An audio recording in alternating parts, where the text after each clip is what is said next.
canapes, wasn't it? Can of peas. And then an hour's worth of the two of us rambling on. Yeah. Which, amazingly, almost everyone stayed right to the end. They did. Locking the doors helped with that, I think. Yeah. Hey everybody, it's John Lamberton here, alongside my good friend and business partner, Mr. Jason Brockman.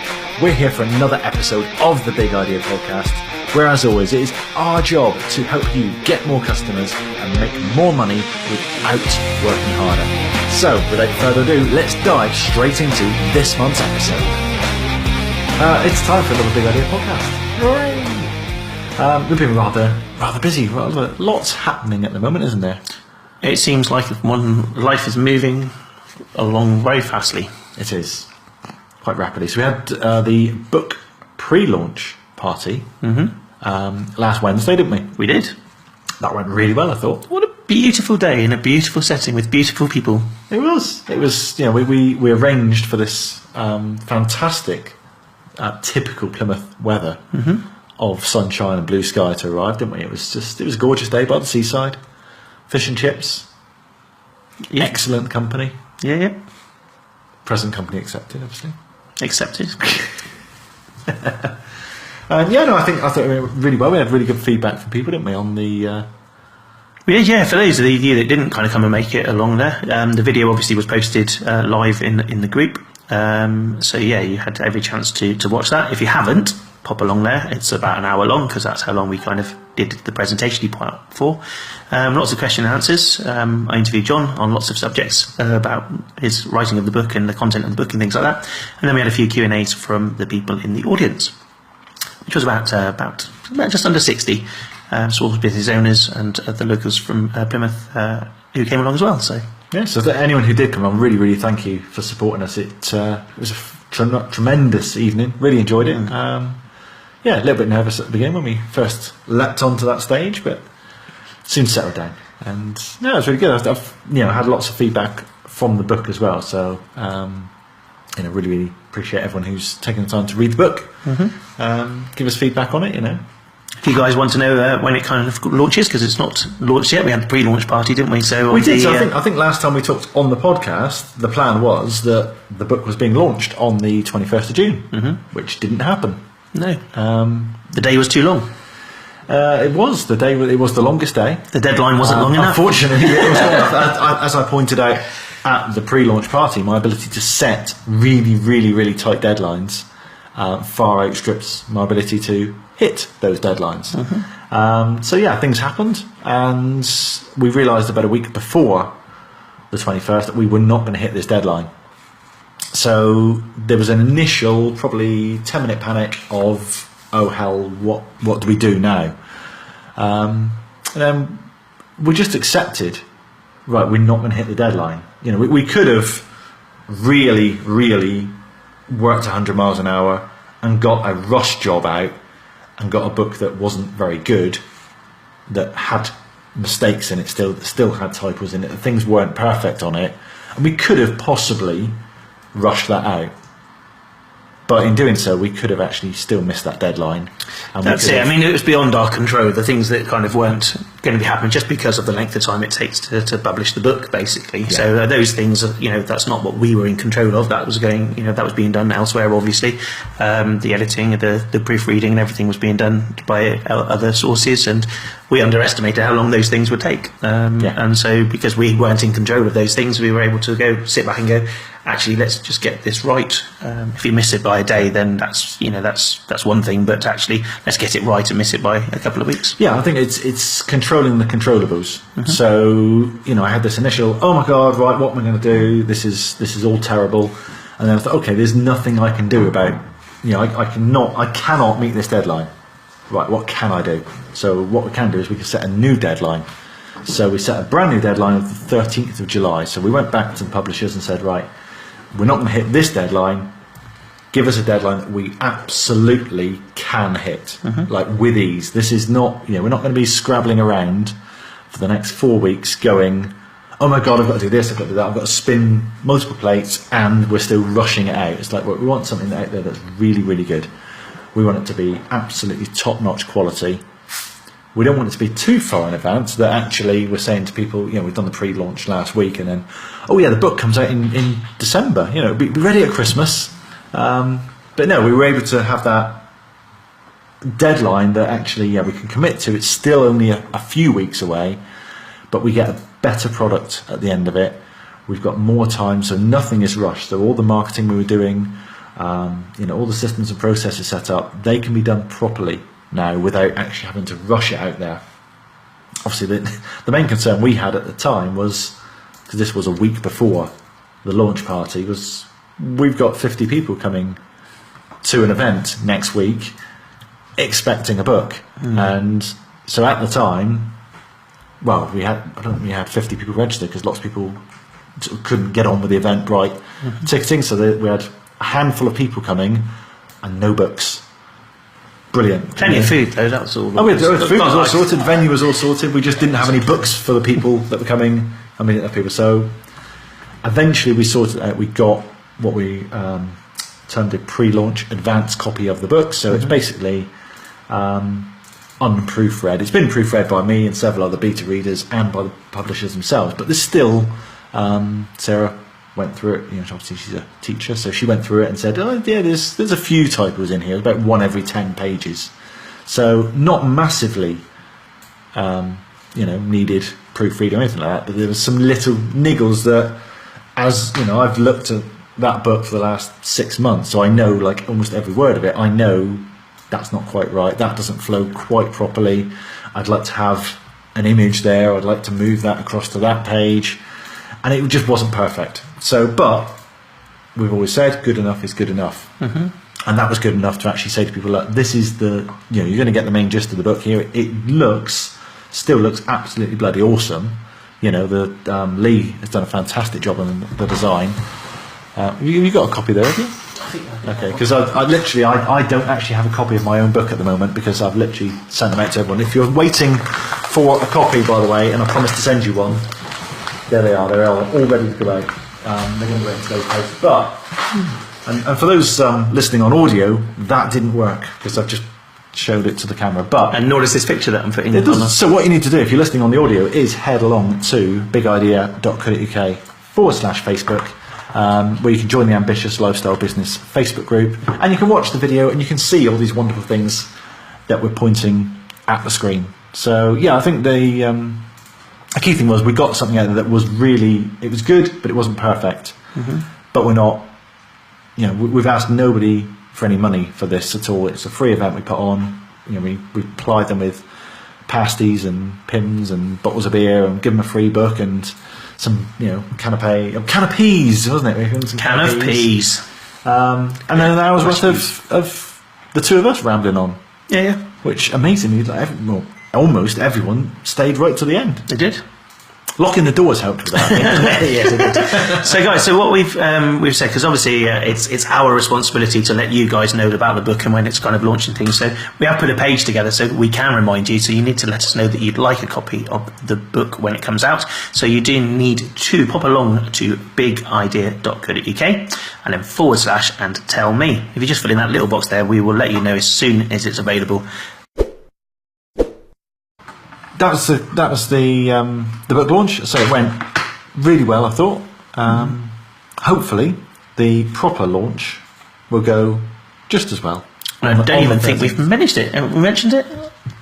Mentioned it? Have we mentioned that date? 13th of July. We have. There you go. I've just mentioned it again. That's very good. Yeah. So you're giving it the URL. We'll drop the URL into the comments on the Facebook group as well. So if you're in there, Rob's about to do it, I think. There we go. Rob's on the case. bigidea.co.uk / tell me. Tell me. There was a little incident on Friday, wasn't there, involving my car? Yeah, it made the news, the headlines. I saw it. Yeah, it's made the headlines in the Ambitious Lifestyle Business group. Anyway, I don't know about anywhere else. New book author wipes out on Hairpin Bend. It wasn't a hairpin. It wasn't even hairpin. No. Come on, big it up for goodness' sake. No, it was a nice sweeping. Well, I've already said that it was 120 miles an hour crash. That hairpin. Which I never mentioned the word hairpin. No, I would like it. It sounds better. It sounds better. Okay, hairpin. Yeah. It's 120 miles an hour trying to do a U. So I was doing 150 miles an hour. Marketing speak for he was doing about 10 mile an hour. Unfortunately, he was in one of those little tykes. Oh, dear. Now, I went on a track day, which had been booked for months. It was kind of my little reward for we're going to launch the book, and then I'm going to wipe yourself out. Experience of a track day, thinking it'd be really, really good, and it was up until the point whereby it wasn't anymore. Basically, I got a little bit too confident. I was on my third session of the day. So the first session I went out and I was by far the slowest person on the track. Literally, just everyone was overtaking me, and I was just like pootling along like I was on the way to Tesco's.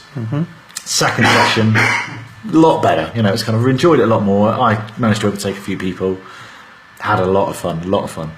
Third session, got a little bit too confident, and it's interesting because they let 20 cars out at a time, so you got 15 minutes on track with 19 other cars. All at the same time? All at the same time, yeah. In your own cars? Yes, yeah. So when those people come off, you queue up to join the next session. So I'm sat in the queue to join the next session, and I noticed there's a separate area or that you can queue up, and you can have an instructor go around with you in the car, so they can tell you, how to get your braking lines properly, where to turn in, everything like that. So I thought, I might do that. I thought, actually, I'm in the queue for this lane now. I'll do that next time. So there is a business lesson about making sure you take professional advice before you get overconfident and decide that you can do it all yourself, which is what actually happened during the next session. So I went out, and I was certainly getting towards the end of my session. So I was very aware of that, and I was having so much fun. There's this one particular bend. It's a bit of a hairpin, and there's this massive straight. So the bend is called Quarry, for those who know Castle Combe at all. I've since done lots of YouTube searches for accidents on Quarry. Apparently it's quite a regular it's funny because I think Mike Turner, he probably posted, was that the Quarry bend? Yeah, I think he took his MR2 on, didn't he? Yeah. So it's a well-known... you've got the massive straight, whereby you're flat out all the way through, and you just build up speed, and you get up to, say I was doing about 120, so I was coming along the top there, and then you get to the apex, and you just ease off, and then there's a braking area, and then you turn in, and you just got this phenomenal sweeping bend where you're turning in, and all you're hearing is tyres squealing all the way around. You're like, this is so much fun.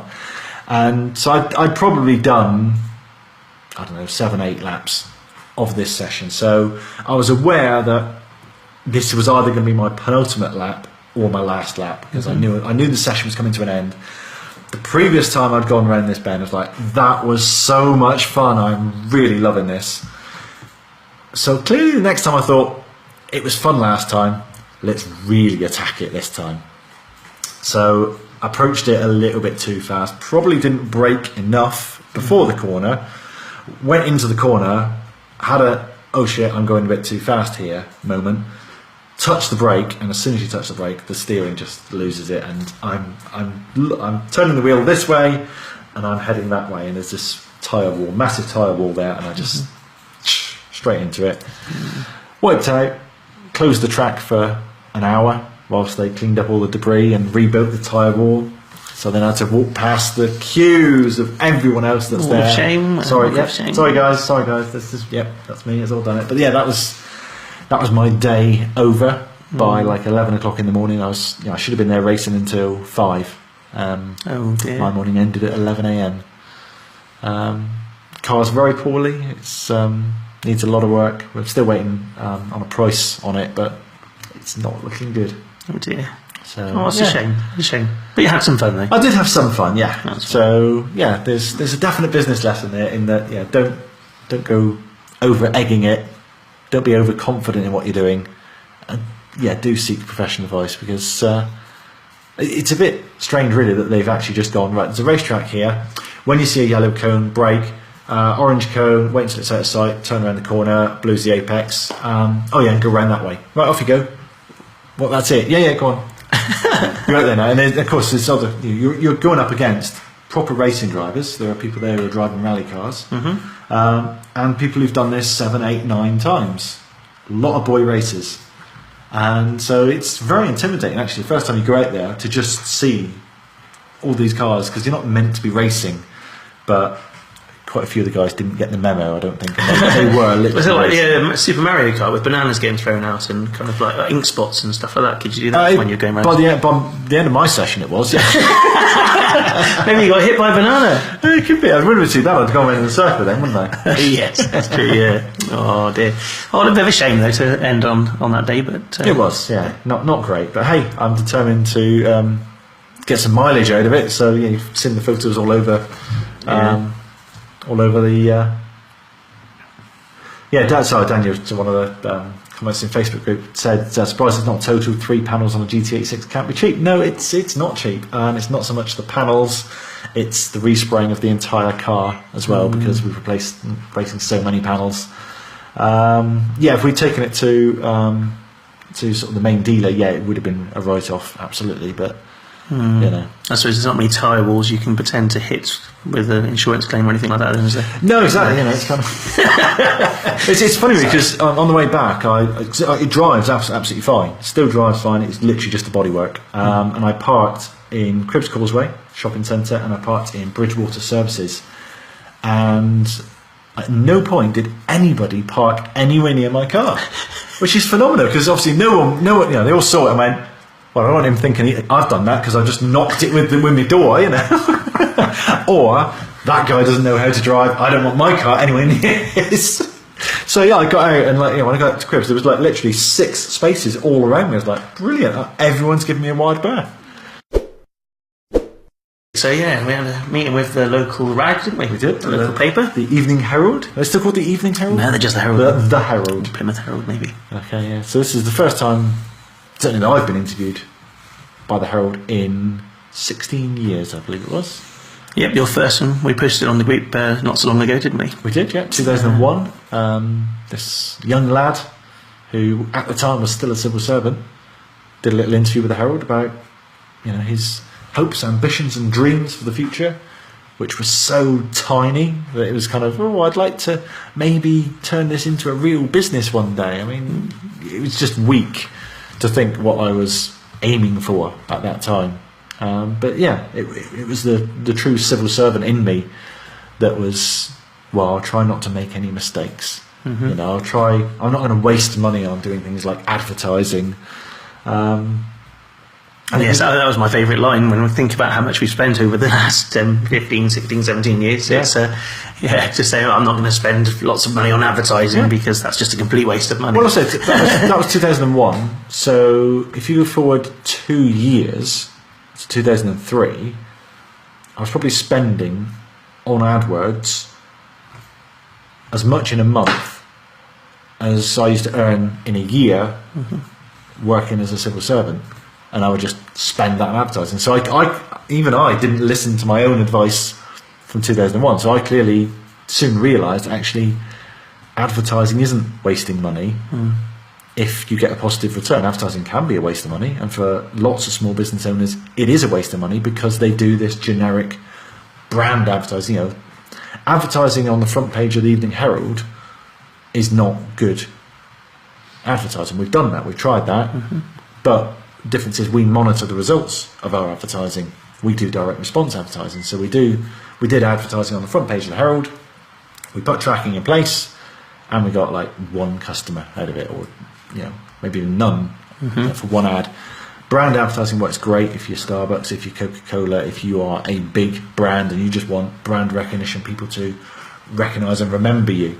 But for most small business owners, that you shouldn't be doing brand advertising, you should be doing direct response advertising, which is literally asking people for a direct response to their marketing. So sign up here, do this, take an action now, not I am Dave the gardener. So what do I care that you're Dave the gardener? Thanks for letting me know. That's lovely to hear from you. What's much better is going to people who have gardens, who need garden work done, and saying, I can do this for you, and I want you to take this action. Book in a call with me, get me to come and look at your garden before the end of the month, and I will throw in, I don't know, a free leaf clearance in the winter, or I'll power wash your patio, something like that. Something that actually solicits a direct response from people, rather than saying, "This is who I am, this is what I do," because that's all everyone else does. You flick through you get like the local advertiser newspapers, don't you? Or the magazines, the parish magazines, and almost every advert is, "This is who I am and this is what I do." Yeah. This is my business card, pretty much. It is, yeah. Business card directory, which is great if you know that you need the service that they're offering, but they still don't give any reason to use them rather than their competitors. It's just literally, this is who I am, this is what I do. Fantastic, mate. I mean, we talked about it a few months back with talking about what's it called, tombstone ads, and that is where you put your name at the top. So the only place you want your name at the top is on your tombstone. On your advert, it should be your main headline, your main call to action, your main "what's in it for me," because that's all that the people care about when they're reading these adverts is, "What's in it for me? Why should I read your advert?" I'm Jason Brockman, painter and decorator. So what do I care?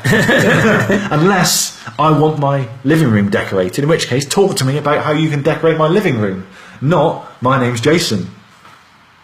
I don't care. I only care that you need to tell me something on the ad who you are, because otherwise how do I know to get in touch with you? But that doesn't need to be the first thing out your mouth. You wouldn't walk into a room full of prospects and say, "My business is called this." You'd say, first of all, you'd ascertain whether people actually need your business. Let's narrow that down, narrow the market first. Once you've done that, then you prepare the message to actually get in touch with them. Anyway, we're digressing from the Herald, aren't we? Not really. No, I don't think so. It's all very useful information. Oh yeah, I'm full of it. Full of something anyway. So, full of big ideas. One thing that was handy this time, which I didn't have last time, was a PR agent, PR person there with me, ready to keep things on track, to know what the reporter is actually looking for. Because I think when I did the initial interview with them, it was very much they asked me a question, I tried to answer the question to the best of my ability, which meant that I landed in a bit of bother with a few quotes which are a bit cringeworthy now when I look back at it, but all I was doing at the time was trying to answer the questions that they were firing at me. I didn't give any thought to what's the actual story here, what is the story that the reporter is going to find useful, that's going to sell newspapers, and what's the story that I want to portray. And that's the main thing, is your message that you would like them to have in their article, whatever it is they may write about. You've got to get your message into there. No matter what kind of interviewing you're doing, whether it's paper or anywhere else, it's actually, these are my things that you've got to kind of mention. You've got to get those into that piece, because the reporter's just there doing a general story otherwise, and he'll take bits out of what he thinks is readable. It's almost like a blind filter, isn't it? So you go in with the message I want is I want you to buy my stuff. But you can't go into a reporter and say, "Can you write a story telling people to buy my stuff, please?" It's got to be, you've got to apply it through that filter whereby they've got an interesting angle, an interesting story to come up with. Actually, I mentioned one of the book publisher. So part of putting together the book is you have to come up with the blurb for the back page. So I've analysed some other successful books, and I've taken some bullet points there. We've broken it up into a few sections, and it's designed that if you pick up the book in a bookstore, first thing you do is read the back cover, isn't it? Oh, does that sound interesting? Oh, yeah, go on, I'll give that a go. And I remember speaking to the publisher, and she said about she'd given one of her other clients this exact task of, right, I need you to write the blurb for the back. And this lady said, "Well, can't I just write 'buy the bloody book' on the back?" She said, "Well, we need to be a little bit more subtle than that, a little bit more refined. Effectively, yes, that's what we're saying, but you need to put that through the filter." And that's I think what you needed to do with the paper, with the Herald, was actually you sat down with a reporter. What's in it for him? Because he has the job of selling that article to the editor to say, well, actually, is this actually interesting for the readers? Because then, what's in it for the reader? And last on his radar is the message we want to put out.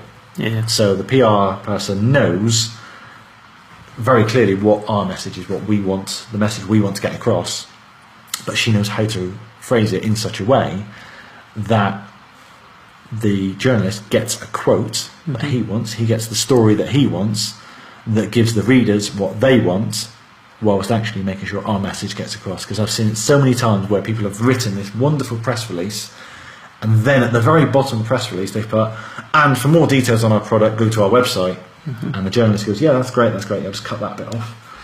And we've had it before. I mean, we've had literally worldwide coverage on a story. So we used to own a mobile phone insurance website. We did.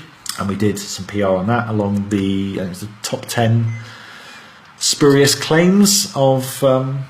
yes, that's it. Well, 10 things, top 10... It was weird claims, wasn't it? Weird claims, that's it, yeah.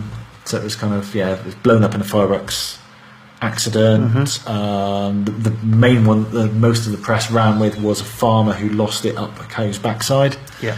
And that made it onto Radio 2, it was on BBC 5 Live, it was on... Have I got news for you? It was the caption for the... I've got news for you that week. Missing words range, it's it. amazing, to think that actually one of our products and one of our press releases made it onto Have I Got News for You is phenomenal. But we tracked the sales. And from that campaign, which cost us several £1,000s, we had like 3 sales. We had loads of traffic. Because we were able to see, Daily Mail have written about us and included the link. Brilliant, that came in. That gave us absolutely loads of traffic, but it was completely untargeted traffic because they weren't interested in getting a quote for... They wanted to read more about the farmer and how he achieved his fame. They wanted a bit of light relief. They wanted, that was funny. Tell me something else that's funny. Which was not our business model. That was not our aim. So we went into it, and I think, at the time, our aim was actually probably more getting the Daily Mail to link to us for SEO purposes so that Google would love us. And in that sense it worked because we did get lots of very, very good links. But that just showed me actually that we had a press release that went global, and it was global. We had certainly tens of thousands of people come to our website as a result of that campaign. And with 3 sales.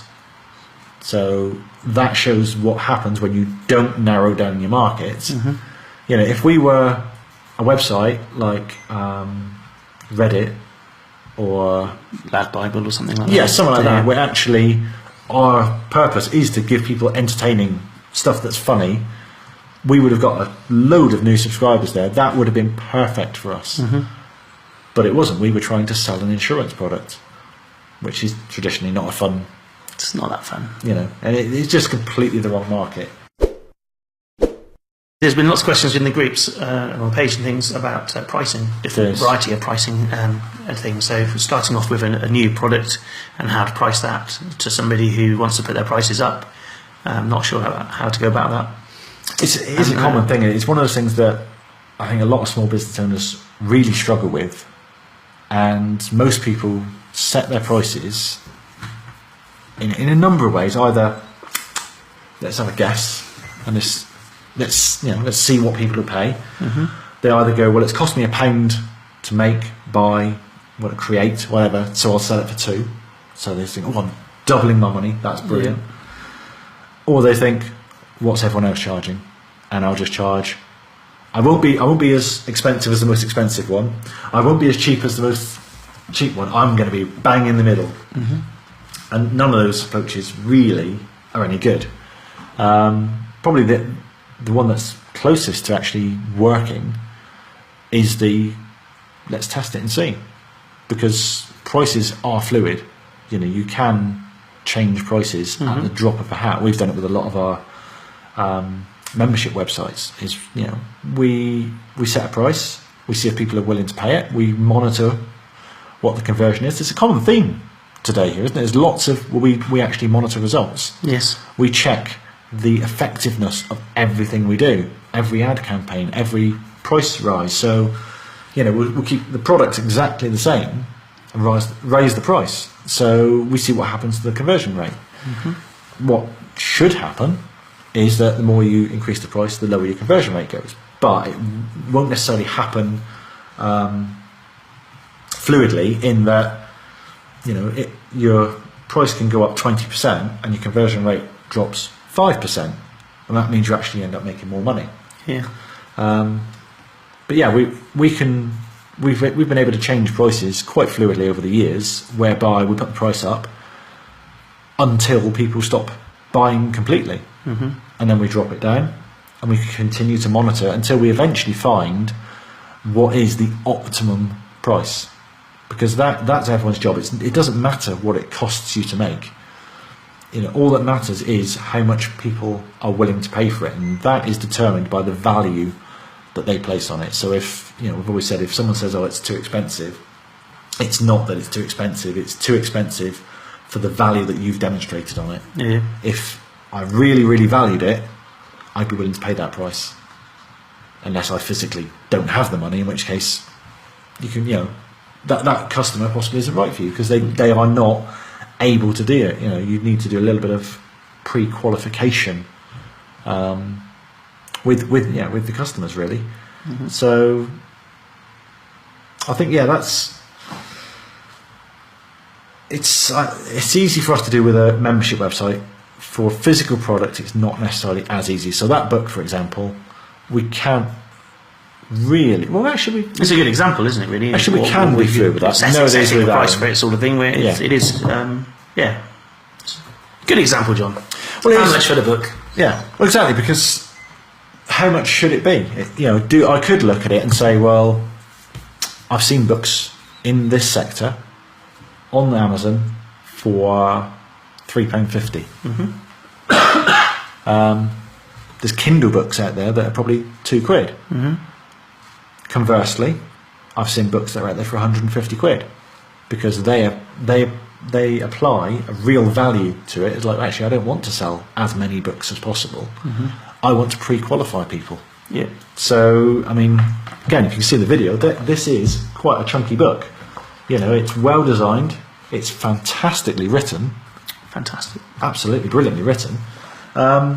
There's a lot of heart and soul going into this. Now, some people, I'm not going to name any names, but there are people out there who have rushed out a book, who've written what is essentially a pamphlet, which is, a lot of it is just regurgitated blog posts that they've done. Badly written, badly edited, not even proofread. They've gone for a design, book cover design on Fiverr or something like that. They've probably spent this grand sum of 200 quid and a couple of days writing a book. We've probably spent 10 grand launching this book, and 6 or 7 months of actually putting in the work. So don't confuse that, though, with, because it's cost us X amount, we need to price it in a different way.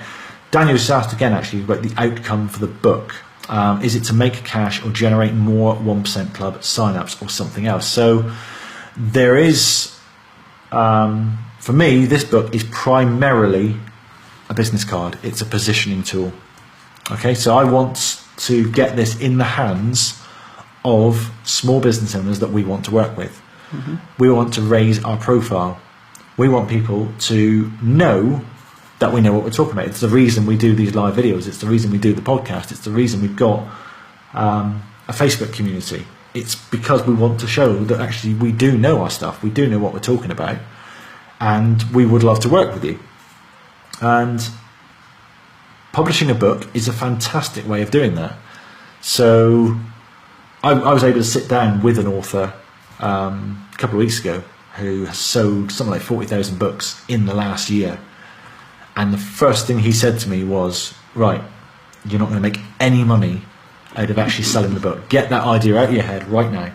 Because, basically from the sales of the book, you'll cover your costs. And yeah, you'll make a few quid.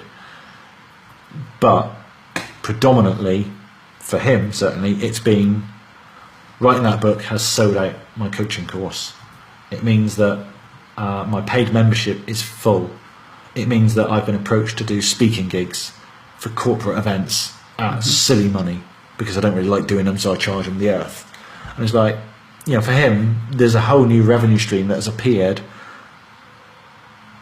as a result of being an author, as a result of publishing a book, which just wouldn't have happened in any other way. So I think that's a factor when pricing. So I'm not going to price it dirt cheap because I don't want the masses. This isn't a book for everybody. And it also undervalues the book itself and the content that you spent writing it, because actually you should be able to get quite a lot of value out of this book, and actually you followed up all of the tactics and things like that apply to your business within that book, then you're going to see your business rocket, aren't you? So actually the investment that you're putting in that isn't £2 or £2.50 or £10, is it? That's you're investing in your business buying this book and knowing that actually the returns that you're going to get are going to far outweigh anything that you might have spent on it. Yeah. Oh, exactly. It's got to be priced in such a way that it is it's almost like a filter. It's, we are pre-filtering these small business owners to say, well, actually, are you serious? Because it is going to be available on Kindle. It will be on Kindle Unlimited. So if you're an Amazon Prime member, you will be able to actually read it for free. But I'm not going to be doing like a 99p Kindle version. No. Because you won't. You're not invested. You've got so little skin in the game that actually, if you were going to work with me, you'd expect me to be cheap. Yeah. And I'm not cheap. No.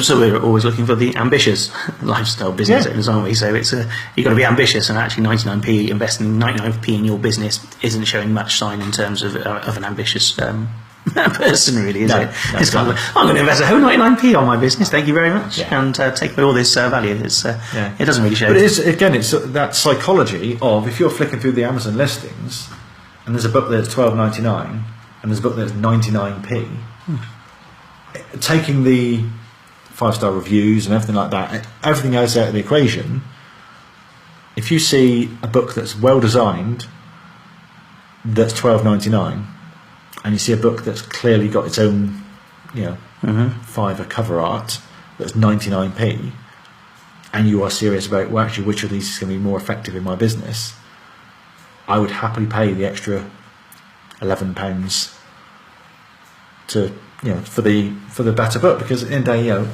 yes, it's a big difference. Yes, it's 12 times the price. But I would argue that you're going to get 1,000 times the value out of the 12 quid book than you would out of the 99p book. And I've read both, but I think particularly when it comes to the small business, to the non-fiction sector, cheaper books tend to be crap. They just do. Every single one I've read that's been under £3 has been just regurgitated crap that has been rushed out. So I now automatically filter out these things and say, if it's $2.99, it ain't going to be any good. And so many people do the same. But get that idea out of your head in terms of what it cost me versus what it makes. Also, and nobody's bothered about that side of it. Going back to the original, one of the original points we kind of made, actually, it's what's in it for them, not what's in it for you. So the fact that you might have spent 10 grand on it and you're going to sell 100 copies, you're not going to sell. Don't do the maths. You're not going to sell them all for £1,000 each, are you? No. Sort of thing. So that's not how it is. So it's what's for the person who's going to read it. That's the important thing. It's the value. And actually seen it. It's I would happily pay £50 for a book half the size of that one, if I knew that £50 book was going to make me 10 grand in sales over the next year. Of course I would. That's a fantastic return on investment. Whereas your scarcity mindset would look at that and say, £50 for a book? It's only a book, it's only paper. No, it's not. It's knowledge. It's years of expertise. It's the old, I think it was Picasso. It was either Picasso or Van Gogh, one of them, sat in a cafe somewhere, doodling on a napkin, and just about to leave, he screws this napkin up, goes to throw it away, and this lady comes up, so, excuse me, he said, can I have that napkin? So, obviously she recognised him as a famous author, famous artist rather, can I have that napkin? He said, of course you can, madam. That'll be, I think it was like 20,000 francs or something like that. Whoa, but it's only taken you 10 minutes. He said, no, madam, that's taken me a lifetime. And it was that, you don't appreciate the work that's gone into it. Yes, this has only taken me 50 minutes to draw, but it's taken me my entire life to reach this stage whereby I can actually give this to you. And where she just saw, well, that's only taking you 15 minutes scribbling on a napkin. So it's getting away from it's only a book, it's only bits of paper that someone's written down, to actually it's the knowledge, and it's what you do with that knowledge, and again, what's in it for you. So how do you announce a price rise? What's the best way to do that? Congratulations, you're about to get a price rise. Kind of, yeah. Yeah, thank you. Do you like everybody up here? Yes. Well, me up, that's for sure. Good.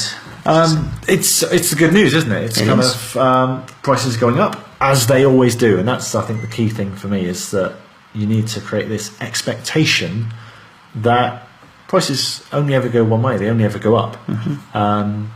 There is so many people are, because they're afraid of what people are going to think. Oh my God, if I put my price up, people will leave. So what they do is they don't put the prices up, and then next year they're still scared, so they don't put them up again, and then the year after they're scared again, so again. So they create this expectation of prices never go up, so that, and then eventually 5 years have passed, and it's, oh my God, I can't afford to pay the bills now because all my bills have gone up because they put the price up every year. Right, it's time to put my prices up now. And then you go out to your customers who've been with you for 5 years without a single price rise and saying, I'm really sorry. I'm really sorry, but I have to put your price up. It's not my fault. It's my supplier's fault. It's Brexit's fault. It's Donald Trump's fault. It's Theresa May's fault.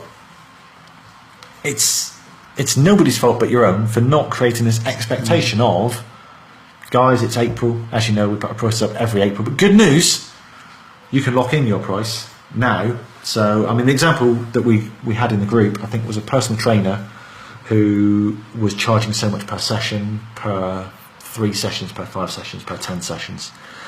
And she wanted to put the price up, so it was a case of, right, announce that the price rise is coming. So, from the 1st of August, the price of a session is going up to £5. Good news, though. If you book 10 sessions before the 1st of August, you can lock them in at the existing price of £4, thus saving you 20%. Good news. Plus, you can always lock in extra value by buying in bulk. Why not set up a direct debit and commit to pay monthly, and we'll lock in that price now. And there's always something, there's always an offer you can give people to, and even just as simple as, we're not going to charge you more, is still an offer that's good value to people. We've done this with the 1% Club. So at the book launch last week, we announced, membership or applications for the next intake of the 1% Club are now open, and that we were going to charge more money for it. We said, look, the price has gone up. We sold out in 2 days last time. Price is going up, but the price is going up from the 1st of July. It's going up from Saturday. So if you get in before Saturday, you don't pay more. You pay the current price. And guess what? That price is locked in. You will always pay that price. That price will never go up. And for existing members, obviously it's easier with a membership website to do that, because 5 years from now, some of those members will have dropped off, and obviously the new members will be paying a lot more. But those existing members that have been with us for 5 years, we can continue to service them at that existing price 5 years from now, because we're making more margin from the new customers, and the old people require less hand-holding, shall we say. We shall say that. We shall. And I think the hand-holding must end. It must. Right now. Hands on the table at all times. We did have a butt, didn't we? Oh, but I think we're going to leave our butts till next week. Yeah, I think we'll leave the butts, because there was that's a whole lesson in itself. We'll do some butting next week. Yeah. But yeah, I think with pricing, It's the key thing is creating that expectation that prices always go up. Guys, everybody needs their expectations managed. That's, that's your suppliers, that's your own, that's your staff, that's your customers. Everybody, as long as you're kind of setting out what those expectations are, you can get away with doing whatever it is you kind of need, because you've built that business, and the way you've structured that means that those expectations are in place. People expect to have a price rise, people expect a certain level of customer service, people expect to buy a certain thing from a certain place. Your suppliers, you expect them to deliver on time and to the right price and things as well. So your suppliers' prices will go up. You expect that to happen, so you factor that into your business. So expectations is a major part of your business. Meeting everyone's expectations is just as important as setting them. Yeah. And there's a good line to end on. That is. Thanks very much. I'm here all week. In the group. Pop along to Facebook. Don't. Oh, there we go. Facebook.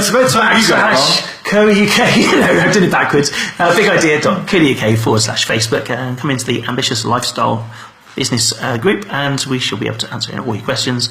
And you'll see us popping in and out all week long answering questions, won't you? Well, fantastic. And don't forget, put your prices up. If you haven't done it for a year or two, do it now. If you have done it about a year ago, do it now. If you've done it 2 months ago, it might be a bit soon. If your diary's full, if you rent yourself out per hour, do it now. Yeah.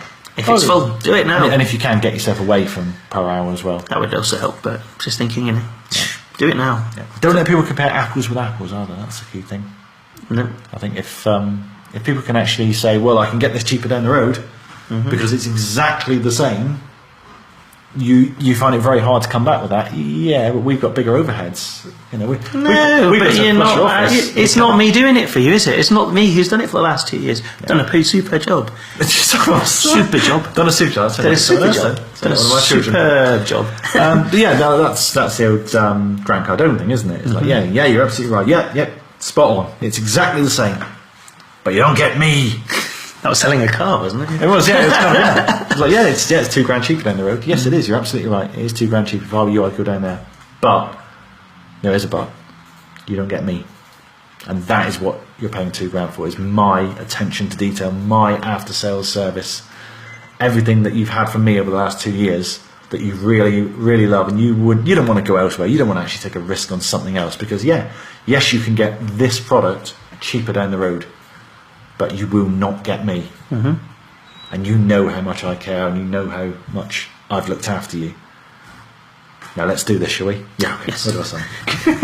Thank you very much, those listening to the podcast. We're going to log off now and see you all again soon. Yep, see you soon. For the Facebook guys, we are going to do, let's stick around for a few minutes, do live Q&A as always. But yeah, for the podcast guys, we'll see you next month. Bye-bye. So there we are, another episode in the can. How was it for you? Please let us know. However you listen to these podcasts, please leave a review on that platform. Let us know what we can do better, what you like, what you don't like, and how we can improve to make this show even better for you. We'll see you next time.